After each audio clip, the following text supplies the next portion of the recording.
Hi everyone.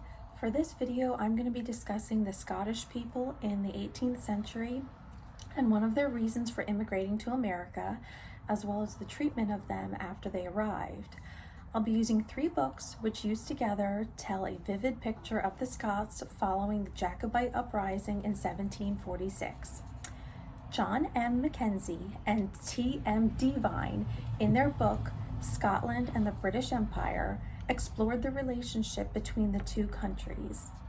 They believed that the Scots had a profound impact on the world through the preservation of cultural identity, the armed forces, religious and intellectual activities, and colonial literature. It's well known that Scotland and England had a strained relationship due to the Jacobite Rebellion, which culminated in the Battle of Culloden, but the authors, Mackenzie and Devine, show the positive effects that came from that.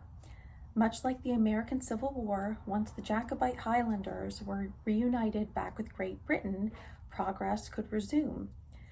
The Scots went on to strongly show their cultures to other parts of the world when they migrated to other parts of Europe and into America.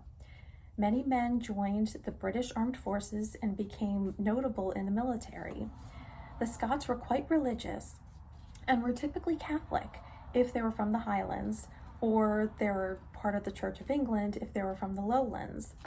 Many served as missionaries for their respective faiths, and the Scottish Enlightenment brought about Adam Smith, David Hume, and Thomas Reid as known intellectuals and authors. And this leads to the next book in this discussion by R.D. Anderson, which is Education and the Scottish People, 1750 to 1918. And Anderson showed how Scotland experienced a revival of education and intellectualism. By 1750, Scotland was on its way to being fully reconstructed with the rest of Great Britain.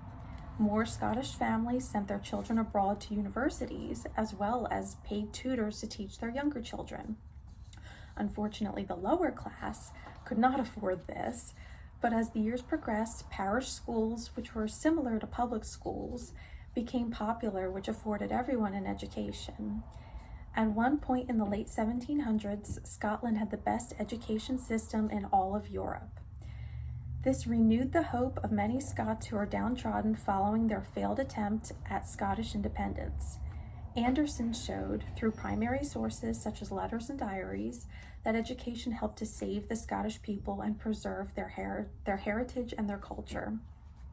This was of great encouragement to some who could afford, not people who didn't come and were indentured servants, and this encouraged those who could migrate to America.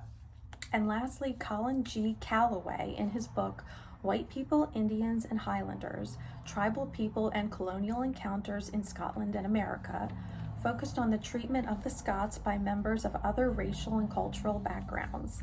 By using ship's logs and rosters, Calloway tracked some of the Scottish migrants to the New World.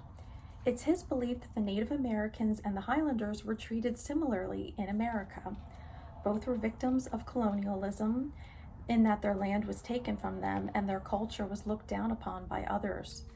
Unless they were wealthy when first arriving in America, the Scots were nearly always poor farmers or tradesmen in the colonies.